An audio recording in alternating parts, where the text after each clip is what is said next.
I used to believe that loyalty was a two-way street. I was wrong. 20 years. That's how long Rachel and I had been married, and if you'd asked me a month ago, I would have told you we'd make it another 20 without breaking a sweat. We were high school sweethearts, the kind of story people roll their eyes at until they see it actually work. I still remember the proposal like it was yesterday. Nothing fancy, just me on one knee in the park where we had our first kiss, holding a quarter-carat diamond that took 3 paychecks to afford. Rachel cried so hard she could barely say yes. Our wedding was the same. Small, intimate, just family and close friends in her parents' backyard. Her dad, Frank, pulled me aside that day and told me he couldn't have picked a better man for his daughter. Those words meant everything to a 22-year-old factory worker with calloused hands and big dreams. The early years were golden. I'd come home from a 12-hour shift at the plant, covered in grease and sweat, and Rachel would be there waiting with dinner warm in the oven. She'd trace the scars and calluses on my hands while we talked about our days, calling them honest hands, with this little smile that made every aching muscle worth it. Sunday dinners with both families became our tradition. Her mother Margaret's pot roast, my mom's apple pie, Frank telling the same construction site stories while we all pretended we hadn't heard them before. I never minded the double shifts, the overtime, the holiday work. Every extra dollar was an investment in our future. Rachel handled the finances. She was always better with numbers than me. She managed our social calendar too, keeping track of birthdays, anniversaries, organizing get-togethers. I trusted her completely. Why wouldn't I? This was Rachel. My Rachel. The changes started small, so small I didn't even notice at first. She began staying up later, always on her phone, scrolling through something with the screen tilted away from me. "Just Facebook," she'd say dismissively when I asked. "You know how these mom groups are, always some drama." She started suggesting I pick up more weekend shifts. "We need to build our nest egg," she'd say, kissing my cheek. "I want us to be secure." When Jim from next door mentioned he'd seen Rachel's car at the shopping center during my Tuesday shift, she had an easy explanation: picking up prescriptions for her mother. When Carol from down the street asked if Rachel enjoyed the new lunch place downtown, Rachel laughed and said Carol must have mistaken someone else for her. I believed every word. That was my job as a husband, wasn't it? To trust my wife? But 3 weeks ago, something shifted. I came home from a particularly brutal shift. One of the machines had broken down, and I'd spent 6 hours elbow deep in mechanical guts trying to fix it. My back screamed, my head pounded, and all I wanted was to collapse into bed beside my wife. Rachel was already asleep, or pretending to be. Her phone lay face down on the nightstand, and for the first time I could remember it was still glowing with notifications. Not the gentle pulse of a charging light, but the active glow of incoming messages. At 2 a.m. I lay there staring at that phone, feeling something cold and foreign twist in my stomach. 20 years of marriage, and I'd never once thought about looking at Rachel's phone. Never needed to. But lying there in the dark, listening to her breathing that seemed a little too controlled to be truly asleep, I felt the first crack in the foundation we'd built. I should have picked up that phone, but I still believed in us. That was my first mistake. 3 weeks passed after that sleepless night, and I became a detective in my own home. Every morning started the same. I'd reach for Rachel like I had for 20 years, and she'd already be out of bed, in the shower, or suddenly remembering something urgent in the kitchen. No more good morning kisses. No more waiting up when I worked late. When I tried to hold her hand while watching TV, she'd pull away to check her phone or adjust a pillow. "I'm just tired," she'd say evasively when I tried to initiate intimacy. "This headache won't go away. My stomach's been off. Mom's health issues are stressing me out."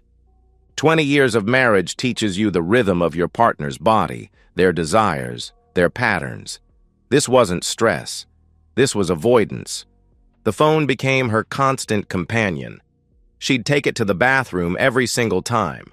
She'd panic if she couldn't find it immediately, tearing through cushions with barely controlled anxiety until it was back in her hands. The password had changed, too. I discovered this by accident when I tried to check the weather on her phone while mine charged. "Privacy is important, even in marriage," she said sharply when I asked about it, her tone cutting. "Are you turning into one of those controlling husbands?" Her appearance began to change. New clothes appeared in the closet. A silk blouse here, a form-fitting dress there, things I never saw her buy. She started wearing makeup for grocery runs, styling her hair for errands. The perfume was what really caught my attention. For 20 years, Rachel wore the same vanilla scent I'd bought her for our first Christmas together. Now she smelled like something expensive and unfamiliar, something that made my throat tight with recognition I couldn't quite place. "It's a gift from Lisa," she explained when I mentioned it. "From that new boutique downtown. Don't you like it?" Lisa. Her friend Lisa, who was planning a wedding and apparently needed Rachel's help 3 times a week. Tuesday meetings, Thursday consultations, Saturday planning sessions. Rachel had never shown any interest in event planning before, but suddenly she was indispensable to Lisa's big day. The lie unraveled at a neighborhood barbecue. I was manning the grill with Tom, Lisa's fiancé, making small talk about the wedding. "Rachel's been such a huge help to Lisa," I said, flipping burgers. "All those planning meetings must be paying off." Tom's forehead creased. "Planning meetings? Man, we hired a professional planner months ago.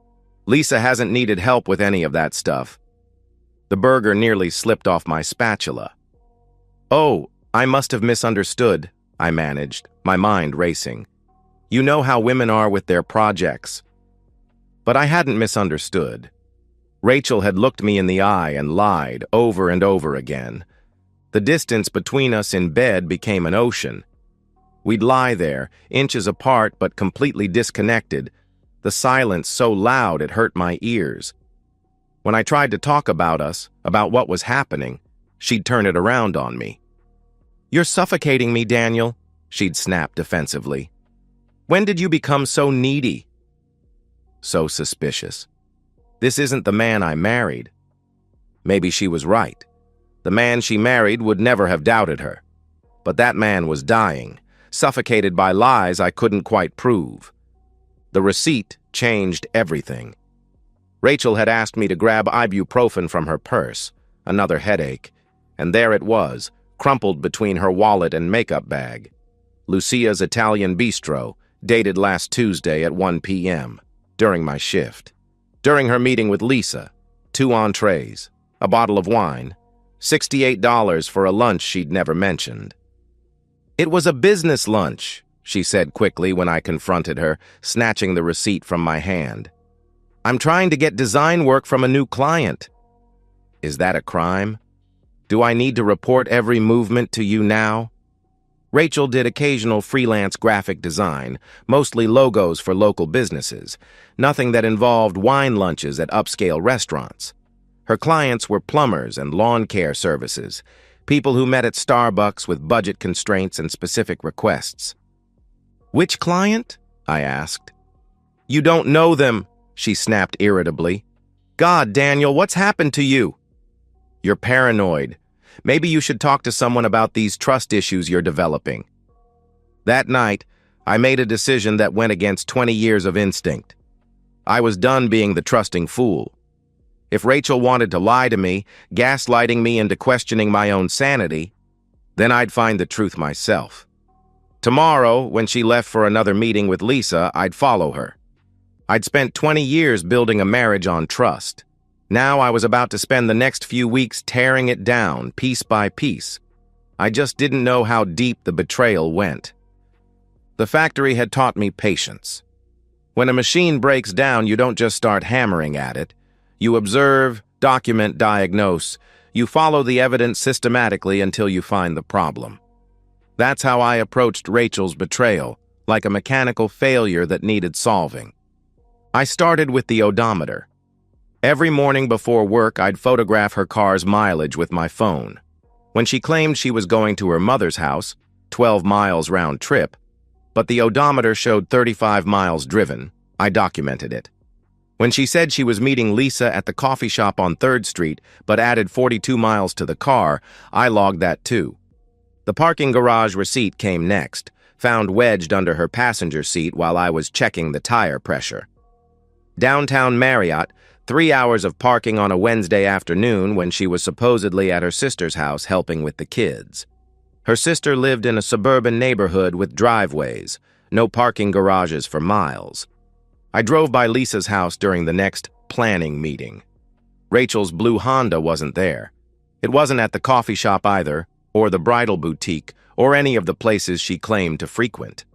But I found it eventually, parked outside an apartment complex called Riverside Gardens on the other side of town. I sat in my truck for 3 hours, watching, waiting, my hands gripping the steering wheel until my knuckles went white. She emerged, looking refreshed, almost glowing, fixing her hair in the car mirror before driving away. I wanted to vomit. The credit card statements revealed more. She'd hidden them lately, but I knew her passwords. She'd been using variations of the same ones for years. A charge at Victoria's Secret 2 weeks ago, almost $200. I'd never seen any new lingerie. Restaurants I'd never heard of. Always 2 meals. Always during my work hours. Cash withdrawals that didn't match our usual spending patterns. The phone bill was damning in its absences. Hundreds of texts during specific windows, always when I was at work. But the messages themselves were deleted. She was careful, but not careful enough. The pattern was clear. Heavy texting from noon to 3 on weekdays, nothing on weekends when I was home. After a week of surveillance, I followed her again. This time, I watched her park at Riverside Gardens and use a key to enter apartment 237. A key. Not knocking, not ringing a doorbell. She had a key to another man's apartment. I sat in my truck, engine off, watching our 20-year marriage dissolve in real time. An elderly woman walking her dog passed by, and I realized I was crying. Not sobbing, just silent tears rolling down my face while I watched the apartment where my wife was destroying everything we'd built. "That's Nicholas's place," the elderly woman said conversationally, having doubled back. "Nice young man. Personal trainer at the gym. Always has lady visitors, though. Different one every few months. Personal trainer." Rachel didn't even have a gym membership, or so I'd thought. The rage that filled me was cold, calculating. Not the hot fury of immediate betrayal, but something deeper, more purposeful. I'd spent 20 years loving this woman, working myself to the bone to provide for her, trusting her with everything. And she'd thrown it away for what? Some gym rat with an apartment full of rotating women? I went home and pulled out our documents. The prenuptial agreement her parents had insisted on, ironically to protect Rachel from me if things went badly. But I'd had more assets going in. The house I'd inherited from my grandmother, my pension plan, my truck. The prenup protected me more than her, especially with an adultery clause that would forfeit her claims to marital assets. But a clean divorce felt insufficient. Rachel hadn't just cheated, she'd gaslit me, made me question my sanity, my worth as a husband. She'd been using our money, our savings, to fund this affair. Every receipt I'd found was paid from our joint account. She was stealing from our future to pay for her betrayal. The plan formed slowly, methodically. Rachel's greatest weakness had always been her parents' opinion. Frank and Margaret thought their daughter had the perfect marriage. They bragged about her at church, about how she'd found such a good, stable man in me. They'd been married 45 years themselves and saw their values reflected in our relationship. What if they discovered the truth? Not from me, not secondhand, but with their own eyes. I studied Nicholas's schedule by sitting in the parking lot at different times, noting his patterns. He worked mornings at the gym, had clients until 2 p.m., then was consistently home by 3. Rachel always arrived around 3:30, staying until 6. Sometimes 7ths were their most consistent day, every Thursday without fail. Next Thursday, that would be the day. I'd already heard Rachel mention possibly having another wedding planning session that day. I'd pretend to pick up an evening shift, ensuring she felt safe in her deception. Then I'd make a phone call that would destroy her world as thoroughly as she'd destroyed mine. I used to fix broken machines for a living. Now I was about to break something that could never be repaired. And unlike those machines, this was exactly what I wanted. Thursday morning arrived with a gray sky that matched my mood. My hands trembled as I buttoned my work shirt, each button feeling like a step closer to the edge of a cliff. Rachel hummed in the bathroom, actually hummed, while doing her makeup. She'd been in such good spirits all week, more affectionate than she'd been in months. The anticipation of her afternoon with Nicholas made her generous with her deception. "Have a good day, honey," she said cheerfully, kissing my cheek at the door. The kiss burned like acid. "Don't work too hard." "Might have to stay late tonight," I replied, the lie sliding out smoothly. "Johnson wants that main line recalibrated before the weekend." "That's fine," she responded casually. "I'll probably have dinner with Lisa anyway." Wedding stuff. She smiled, and I saw it clearly now. The practiced ease of her deception, the way the lie rolled off her tongue like truth. At work, I was useless. Dropped a wrench into the machinery, nearly crashed a forklift, forgot basic procedures I could do in my sleep. My supervisor, Mike, pulled me aside at lunch. "Dan, what's going on?" he asked with concern. "You look like hell." "Rachel's not feeling well," I answered. "Might be something serious. Can't stop worrying about her." Mike's face softened. "Take the afternoon, man." Family comes first. If only he knew. I clocked out at 2 p.m. and sat in my truck in the parking lot staring at my phone. Margaret's number glowed on the screen. One call would set everything in motion. Once I pressed that button, there was no going back. A text from Rachel appeared. "Having dinner with Lisa tonight. Don't wait up. Love you." The heart emoji decided it. I pressed call. "Daniel!" Margaret's warm voice filled my ear. "How lovely to hear from you." "Hi, Margaret. Listen, I'm really worried about Rachel," I said, my voice cracking, not acting, just the genuine emotion of the moment. "She called me about an hour ago saying she felt dizzy, nauseous, like she might faint. She was driving home but sounded really out of it." "Oh my goodness," she exclaimed. "Is she okay?" "I don't know," I continued desperately. "I'm stuck at work, big emergency with the machines, and I can't leave for at least 2 hours. I tried calling her back, but she's not answering. Could you and Frank check on her? I'm worried she might need the emergency room." "Of course," she replied immediately. "We'll leave right now." Oh, poor Rachel. She's been under so much stress lately. "Thanks, Margaret," I said gratefully. "I'll meet you there as soon as I can get away." "Probably around 5:30? "Don't worry, Daniel," she assured me. "We'll take care of her." I hung up and drove to Riverside Gardens, parking down the street with a clear view of the entrance. My watch read 3:15. Rachel would arrive soon, then Nicholas, then her parents around 5:30. I'd arrive moments later, playing the concerned husband who'd rushed from work. Nicholas's motorcycle pulled in at 3:20, so he'd left the gym early today. Special occasion, perhaps. Rachel's Honda arrived at 3:35, and she practically bounced out of the car, carrying a small gift bag. An anniversary of some kind? The thought made bile rise in my throat. I waited, watching the clock, my heart hammering against my ribs. This was really happening. 20 years of marriage ending in a carefully orchestrated revelation. At 5:15, I noticed Nicholas's motorcycle was still there in its spot. Good. They were both inside. My plan would work. At 5:28, Frank's blue sedan pulled into the complex. I could see Margaret in the passenger seat, her face creased with worry. I pulled in behind them, jogging over with what I hoped looked like desperate concern. "Daniel?" Margaret grabbed my arm urgently. "Any word from her?" "Nothing," I replied anxiously. "Her car's here, though." She must be inside. Frank studied the building. "Which apartment?" he asked. "She mentioned visiting a friend here once," I lied. "Maybe 237? I think that was it.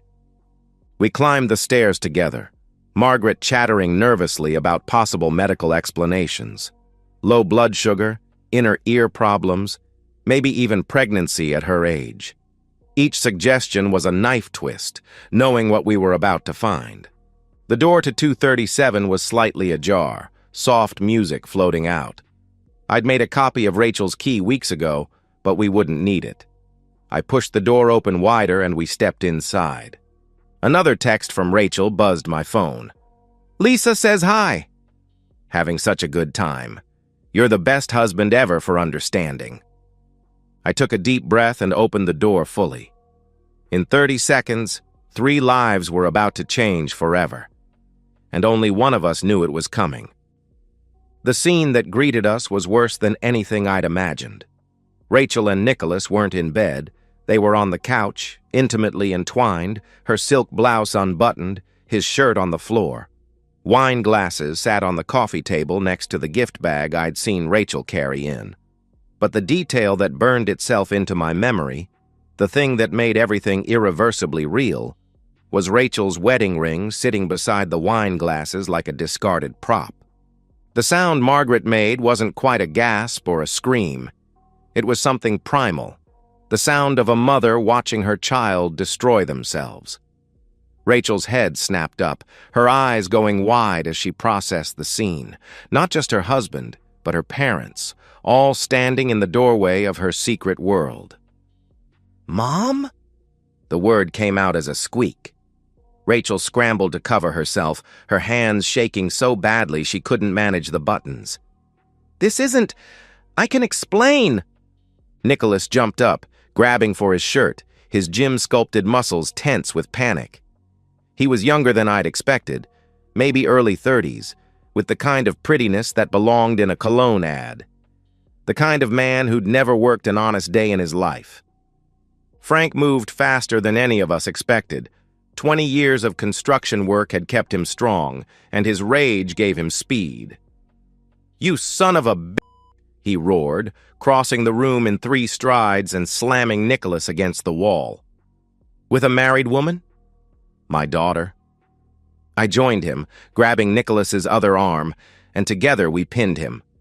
Up close, I could smell Rachel's perfume on him, see a lipstick mark on his neck. My vision went red at the edges. "Please," Nicholas begged, his pretty boy confidence evaporating. "She told me you were separated. She said the marriage was over." "Liar!" Rachel shrieked in response, but her voice cracked, betraying her. Frank's fist connected with Nicholas's jaw, not with full force, but enough to send him sliding down the wall. "Get out!" Frank growled menacingly. "Get out before I do something that'll land me in prison." Nicholas scrambled for his belongings, trying to maintain some dignity as he fled. "Rachel, tell them," he pleaded. "Go!" Frank bellowed, and Nicholas ran, leaving Rachel alone to face the wreckage. Margaret hadn't moved from the doorway. She stood perfectly still, tears streaming down her face, looking at Rachel like she was a stranger. When she finally walked forward, Rachel reached for her, seeking comfort, but Margaret's hand came up sharp and fast, slapping Rachel across the face, not violently, but with the precise disappointment only a mother could deliver. "How could you?" Margaret's voice was barely a whisper. "How could you do this to Daniel?" "To us? To yourself? We raised you better than this." Rachel collapsed onto the floor, sobbing hysterically, makeup running in black streams down her face. "It just happened," she wailed desperately. "I didn't mean for it to. Daniel's always at work, always tired. I felt so alone." "Alone?" I finally spoke, my voice deadly calm. "I worked those hours for us, for our future. Every double shift, every weekend, every holiday, it was all for us. And while I was breaking my back, you were here." Rachel crawled toward me on her knees, grabbing at my legs. "Please, Daniel, please," she begged frantically. I'll end it. I'll never see him again. We can go to counseling. I'll do anything. Anything you want. 20 years, Daniel. 20 years has to mean something. It meant everything to me, I said coldly, stepping back from her grasping hands. But apparently it meant so little to you that you could throw it away for… What? Some gym trainer who probably has a different woman here every week? Margaret knelt beside Rachel, but not to embrace her. She gripped her daughter's chin, forcing her to make eye contact. Your father and I have been married 45 years, she said sternly. 45 years, Rachel. We've had hard times, lean times, times when we could barely stand each other. But we never betrayed our vows. Never. It was a mistake, Rachel sobbed brokenly. Just a stupid mistake. How long? Frank asked, his voice rough with controlled fury. How long has this been going on? 2 months, Rachel whispered, then seeing our faces, amended. 6 months. 6 months of lies. 6 months of gaslighting me, making me feel paranoid and controlling. 6 months of using our savings to fund her affair. The prenup protects everything I brought into the marriage, I stated mechanically, my voice emotionless. The house, my pension, my truck, and the adultery clause means you forfeit any claim to marital assets. Rachel's sobs turned to wails. You can't! Daniel, please! She pleaded desperately. I'm filing Monday morning, I declared firmly. You'll need to find somewhere else to live by the end of the week. Frank stood, his face granite. We'll testify to what we saw, he said resolutely. Whatever Daniel needs for the divorce, he has our support. Margaret rose too, looking down at her daughter with profound disappointment. I don't know who you are anymore, Rachel, she said sadly. The daughter I raised wouldn't have done this. She wouldn't have destroyed a good man who loved her. Mom, please, Rachel begged. But Margaret was already walking toward the door. Frank paused beside me, his hand on my shoulder. Son, you deserved better, he said quietly. You always have. I looked down at Rachel one last time, this woman I'd loved for 20 years, who I'd built my entire life around. She looked small, pathetic, her carefully applied makeup smeared, her hair disheveled, the designer clothes she'd bought with our money wrinkled and stained with wine. This was who she really was beneath the lies. Your things will be in boxes on the lawn Tuesday morning, I said with finality. Don't try to come to the house before then. I walked out with her parents, leaving Rachel alone in the apartment she'd used to betray everything we'd built. Behind us, her sobs echoed down the hallway, but none of us turned back. I walked out of that apartment with her parents beside me, leaving Rachel with nothing but the ruins of her lies. But revenge, I was about to learn, is a meal best eaten cold, and it lasts longer than you expect. 6 months later, I sit on my porch with a beer, watching the sun set over the neighborhood.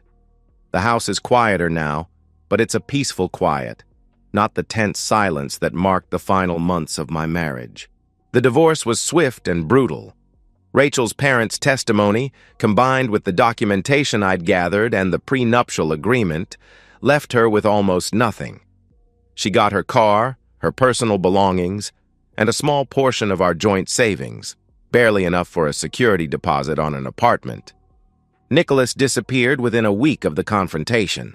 Apparently, dating married women lost its appeal when it came with angry fathers and divorce court subpoenas.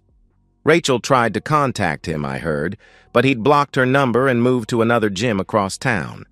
She lives in a studio apartment now, working retail at the mall to make ends meet.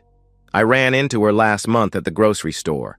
She looked older, tired, wearing a polyester uniform instead of the designer clothes she'd loved. She tried to approach me, but I walked past without acknowledgement. There was nothing left to say. Margaret and Frank still invite me to Sunday dinners. It was awkward at first, but they made it clear. I was still family to them. Divorce papers be damned. Rachel hasn't been to a family gathering since that night in the apartment. Margaret told me she calls sometimes, crying, begging for forgiveness, but some betrayals cut too deep to heal. She made her choice, Frank said matter-of-factly over pot roast last Sunday, and it wasn't her family. The factory guys know what happened. Word spreads in a small town. They treat me with a mixture of sympathy and respect. Mike, my supervisor, told me I handled it like a man.